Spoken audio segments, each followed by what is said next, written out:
Ethan Marshall was a man of precision, purpose, and power. As the CEO of a billion-dollar tech empire, he didn't waste time, especially not in hospitals. He'd flown in early that morning for one reason only: to finalize a funding proposal for St. Augustine Medical Center's new research wing. It was a state-of-the-art project he'd spearheaded himself, the crown jewel of his philanthropic endeavors. He wasn't here for emotion, compassion, or connection. He was here for business. His polished leather shoes echoed through the pristine white hallway as he strode past the reception desk, nodding briefly at the staff who recognized his presence instantly. He didn't need a name tag. Everyone in that hospital knew who Ethan Marshall was. His face had been on magazine covers, his speeches broadcast at medical innovation forums. Today's meeting was supposed to be a formality: review the figures, shake a few hands, maybe pose for a photo. But life, as it often does, had other plans. Just outside the intensive care unit, Ethan came to an abrupt stop. There, huddled together, like petals clinging to a stem, were three little girls. Their identical pink dresses, slightly wrinkled and smeared with faint marks of tears, gave them a doll-like appearance. One clutched a stuffed bunny so tightly it looked like the only thing anchoring her to the moment. The other two stood close, their hands interlocked, their faces drawn in quiet confusion and sorrow. There were no adults around, no nurse, no parent, just the soft hum of hospital machinery, and a stillness so sharp it cut into Ethan's otherwise focused mind. He should have walked past. He almost did. But something he couldn't name, made him pause. One of the girls looked up. She had wide, searching eyes the color of chestnuts after rain. Her gaze was steady, almost too mature for someone so small. And then she whispered, barely louder than a breath, "You look like someone Mommy used to talk about." Ethan felt a jolt deep inside, like someone had reached into his chest and pulled a thread that had been untouched for decades. He opened his mouth but couldn't find a response. The girl didn't move. Neither did her sisters.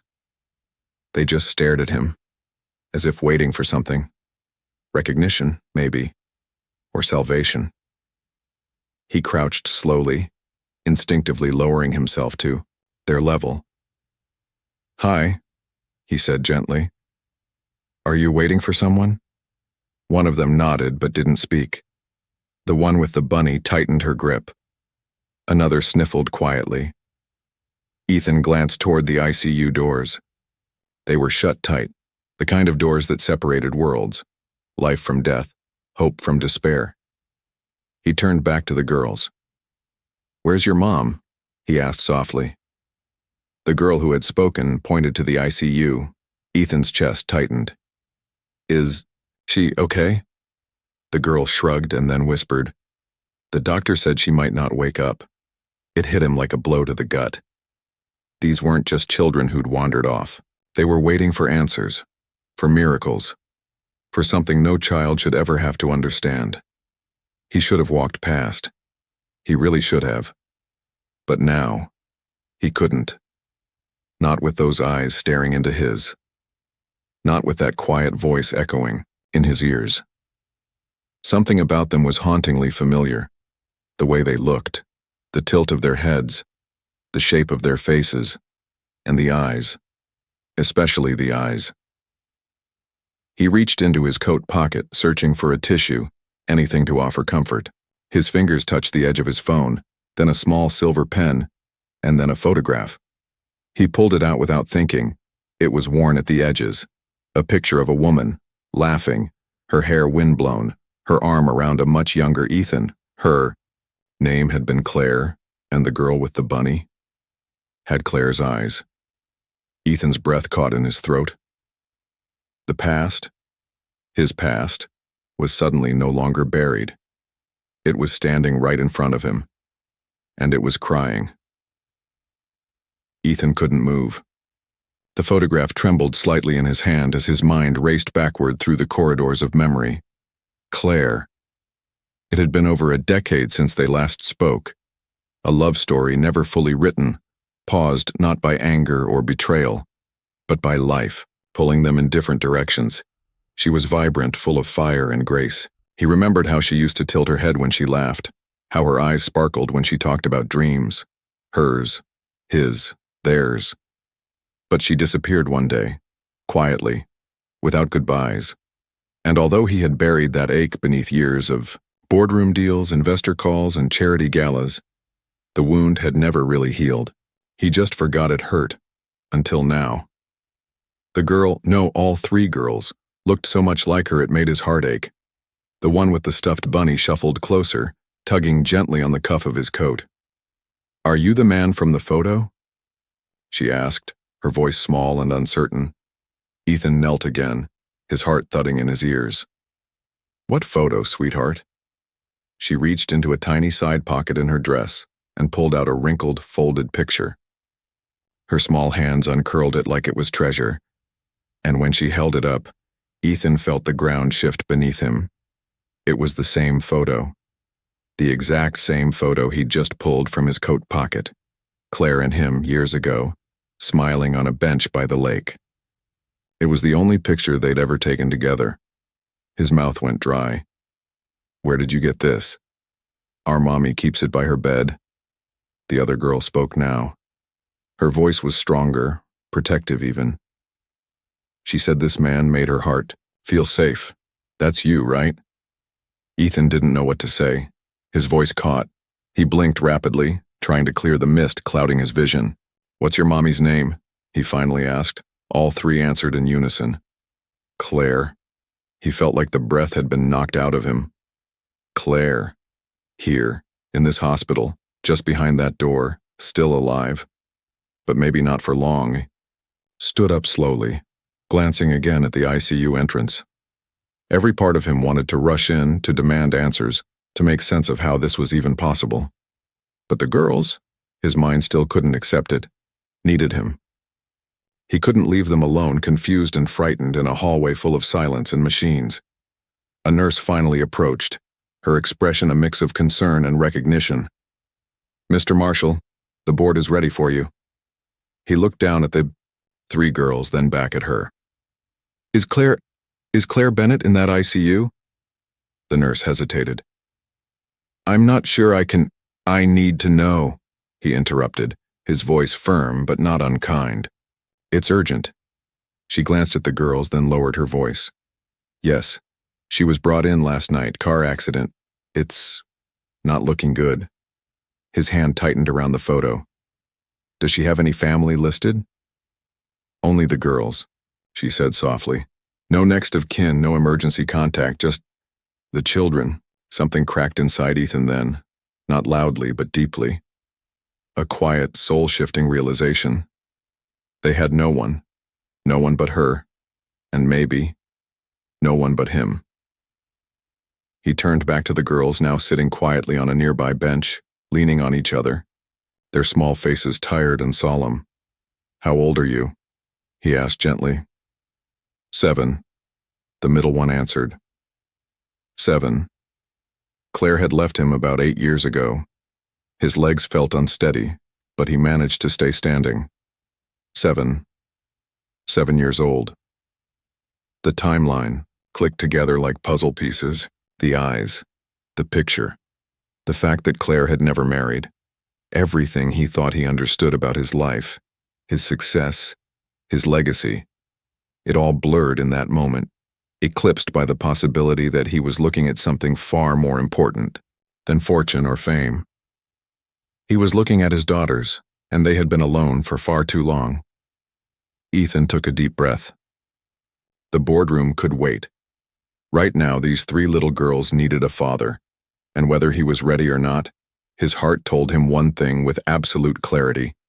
He had just found them, but he wasn't going to lose them. Not again. The hallway lights buzzed faintly overhead, but Ethan barely noticed.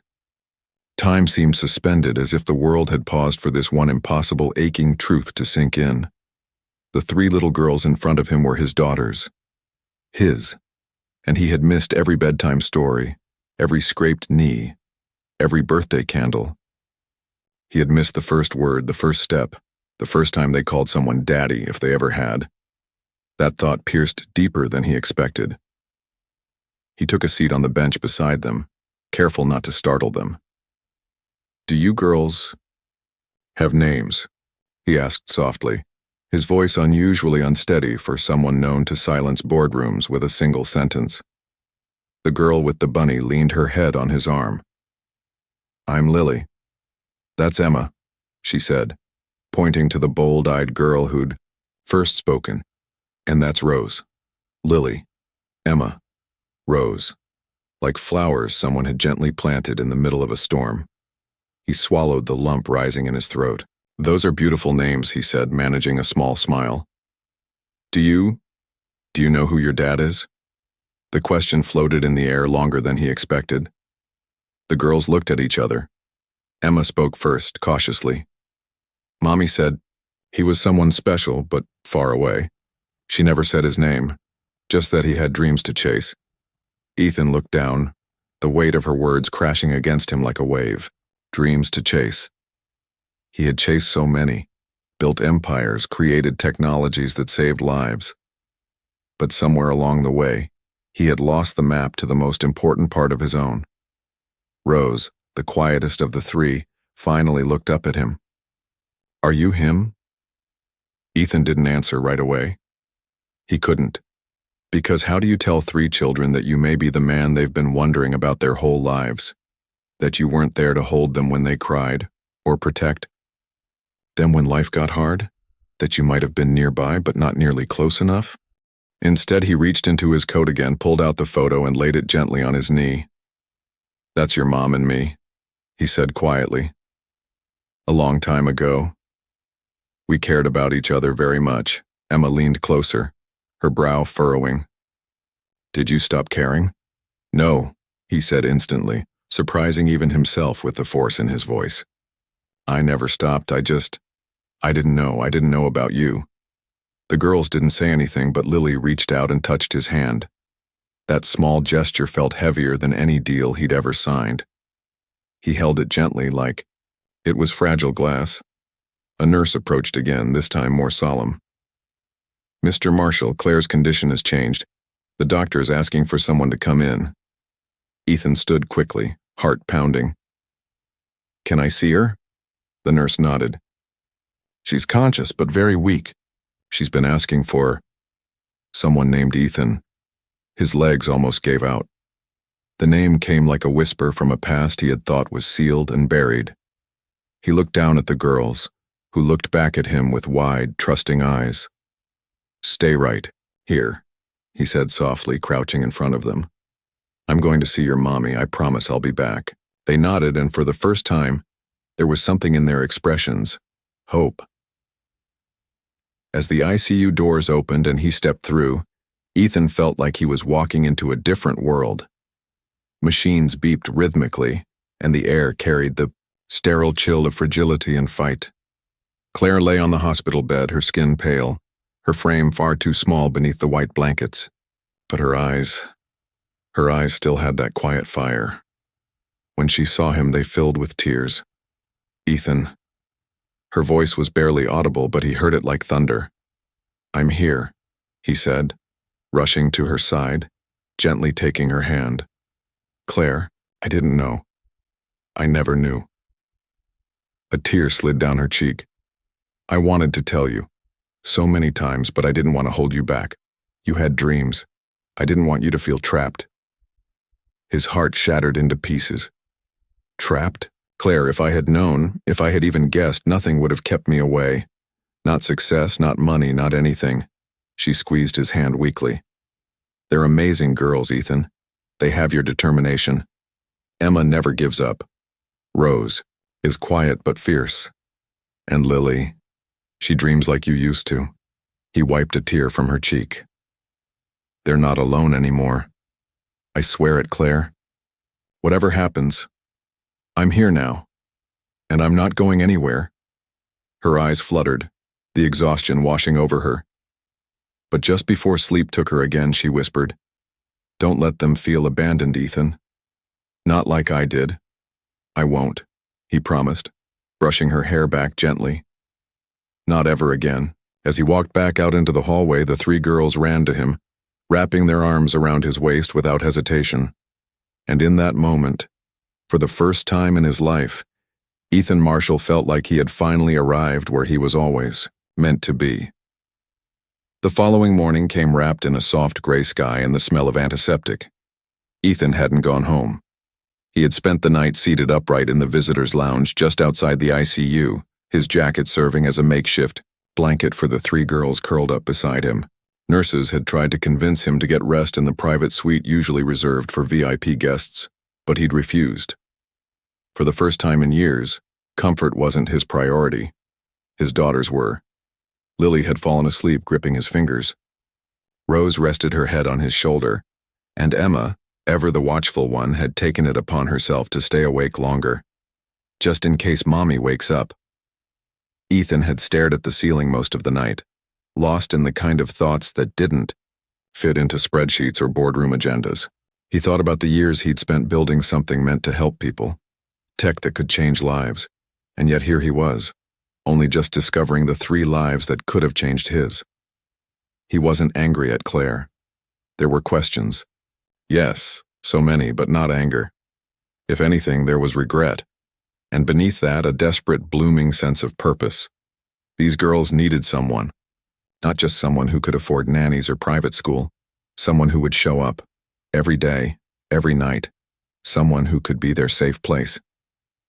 He glanced at them now, still sleeping, their small faces calm in a way that made his heart swell and ache at the same time. He didn't know how to be a father, but something inside him whispered that maybe being willing was the first step. A soft knock on the glass stirred him. Dr. Elaine Monroe stood at the door, clipboard in hand, her face a mask of calm professionalism. Ethan rose, careful not to wake the girls, and stepped outside with her. "She's stable," the doctor said, before he even asked. "For now. But it's still critical. The internal injuries were extensive. We're monitoring her minute by minute." He nodded slowly. "Can I sit with her again?" "Yes, but there's something else." She hesitated, lowering her voice. "Claire, she named you as legal guardian in the event anything happened to her. It's all in the paperwork. You're the only name listed." Ethan froze. "She did what?" "She trusted you, Mr. Marshall. Even after all this time. Whatever happened between you two, she never stopped believing in you." The weight of her words settled on his shoulders like a mantle he hadn't expected but now couldn't turn away from. He thanked the doctor quietly and turned to look through the glass at the 3 little girls still asleep on the bench. A father. Not just in blood, but in every decision that came next. Later that day, Claire was strong enough for a few minutes of conversation. When Ethan entered the room, she smiled faintly, the lines of pain still etched in her expression but softened by something gentler. "Peace. I thought you'd hate me," she whispered. Ethan shook his head and knelt beside her bed. "Claire, I've made so many deals in my life, signed contracts worth millions, but if you had told me about them, I would have given up everything in a heartbeat." She blinked slowly. "I didn't want to be another obligation in your empire." "You would have been the heart of it," he said, his voice tight. "All that time I was chasing a purpose. Turns out it was sitting in a hospital hallway in a pink dress with a bunny." She smiled through her tears. "They're everything good I ever did. And I won't let them down," he promised. Even if you can't stay." Claire gripped his hand weakly. "Promise me you'll keep them together. Don't let them feel like they're missing anything." "They won't," he said, steady now. "Not while I have breath in my body." The following evening, he met with the hospital's legal advisor, signing temporary guardianship forms without a moment's hesitation. The paperwork didn't scare him. What scared him was the thought of being too late. Again, back in the children's room, he found them drawing on hospital paper with borrowed crayons. Emma held up a picture. "It's you," she said proudly. "And us. And Mommy." He took it, stared at it, and felt something shift in his chest. A door opening, maybe, or an old wall falling down. Lily leaned into his side. "Are you really going to stay?" He looked into their hopeful eyes and without a shred of doubt answered, "Forever. I'm not going anywhere." For the first time in his life, Ethan Marshall realized that his greatest project wasn't a building or a breakthrough. It was this moment, this family, this second chance. By the end of the week, the hospital room no longer felt like a place of endings. It had slowly begun to feel like a place of new beginnings, a place where forgotten love found breath again, and where 3 small girls, once wrapped in worry, began to giggle with timid hope. Ethan stood by the window in Claire's room as the late afternoon sunlight spilled across her bed, bathing her pale face in a golden glow. She was still weak, her voice barely above a whisper when she spoke, but her strength was returning. Slowly, stubbornly, like the woman he remembered. He had spent every day with her, juggling meetings on speakerphone with pediatric puzzles and apple juice boxes. The girls had begun to trust him. Emma liked to sit next to him during video calls, whispering silly questions about the people in suits on the screen. Rose quietly drew him as a superhero in her notebook, gifting the sketch with shy pride. And Lily had started calling him Mr. Daddy. It melted something inside him every time. "Do you remember the lake house?" Claire asked that day, her eyes watching clouds drift past the window. Ethan smiled faintly. "The one with the broken dock and the creaky porch swing? Yeah. I think about it more often than I admit." She closed her eyes for a moment. "That summer. That's when I knew I was in love with you, but I was afraid you'd outgrow me." He knelt beside her again. "I didn't outgrow you, Claire. I just lost sight of what mattered. I let ambition become my compass. And by the time I realized I was walking in the wrong direction, I thought you were already gone." Claire's fingers found his. "The girls, and they always asked. They never said it out loud, but I could see it. Every birthday, every time they saw a father and daughter holding hands at the park, they wondered." His voice caught in his throat. "I won't miss another moment. I've already missed too many." There was a silence between them, but it wasn't heavy. It was full of understanding, like 2 people slowly stitching years of silence back together with soft words and open hearts. That night, Ethan took the girls to the hospital garden after dinner. It had become their little tradition, 10 minutes under the sky before bedtime, a way to end the day with stories and dreams. Emma insisted on being the chief question asker, firing off things like, "What was your favorite toy when you were 7? And did you ever eat ice cream for breakfast?" Rose mostly listened, but once asked, "Did you ever imagine having kids like us?" Ethan told them the truth. "No," he said, looking at all 3. "I never imagined anything so wonderful. You're better than anything I could have dreamed." Lily curled up on his lap, sleepy-eyed. "Will Mommy get better and come home with us?" Ethan looked up at the stars. "We're hoping she does. The doctors are doing everything they can. But no matter what happens, you'll always have a home. With me. Always." Back inside, after the girls had fallen asleep on the couch in Claire's room, Ethan found himself scrolling through his phone contacts past the rows of board members and global investors. He tapped a number he hadn't used in months, his assistant. "Megan," he said when she answered. "I need to take a leave of absence, indefinitely." There was a pause on the other end. "Is everything all right, sir?" "It will be," he replied, watching his daughter sleep peacefully for the first time in days. "Tell the board I'm stepping away for personal reasons and cancel all travel, permanently." "Understood." He ended the call, set the phone down, and exhaled deeply. For the first time in years, he wasn't thinking about projections or market expansions. He was thinking about second-grade science projects, bedtime songs, and how to braid hair without turning it into a disaster. Later, Claire stirred again, her eyes fluttering open to find Ethan at her side, holding her hand. "You look tired," she murmured, her smile soft. "I'm exhausted," he said truthfully.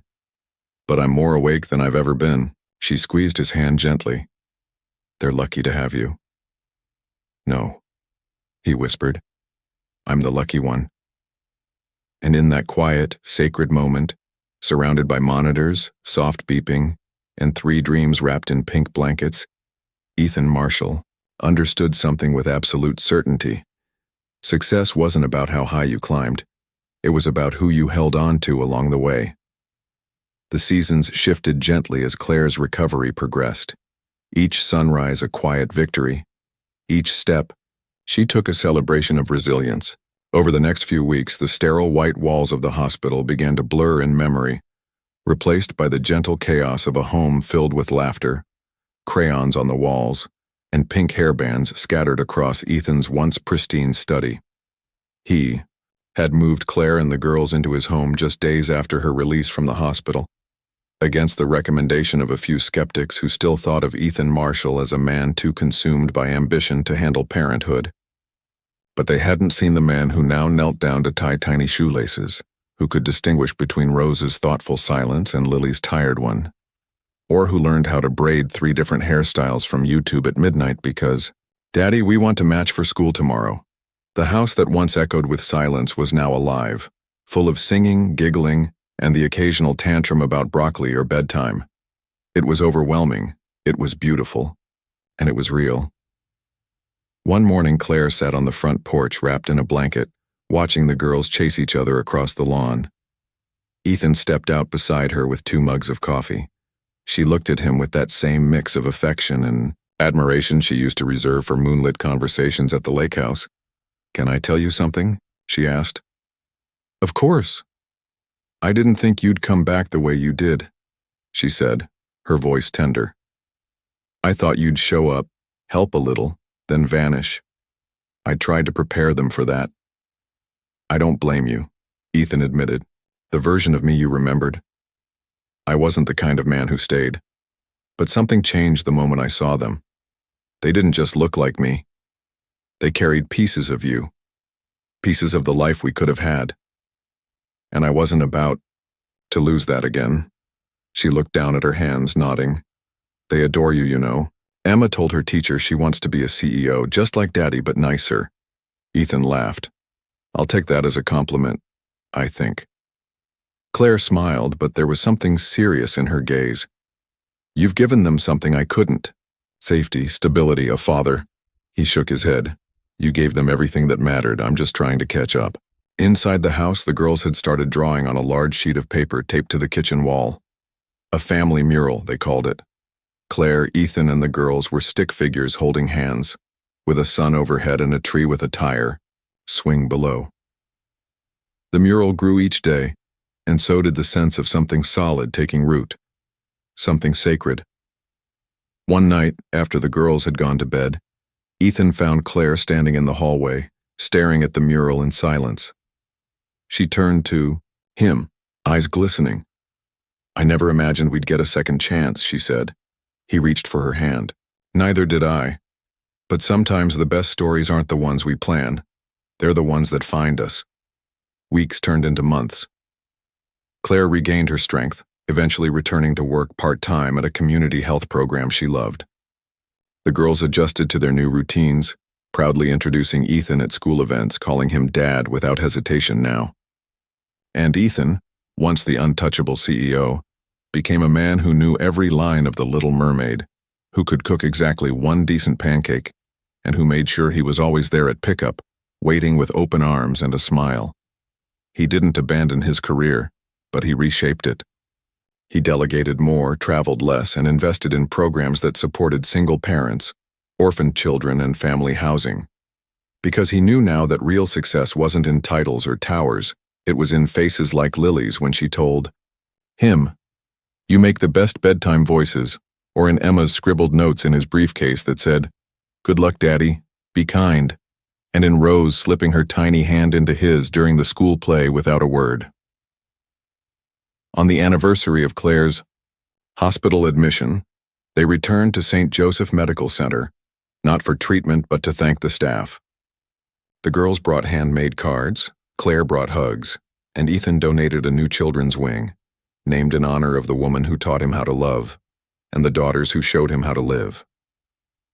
That night, as he tucked the girls into bed and kissed each forehead, Lily looked up and whispered, "This is the happiest I've ever been."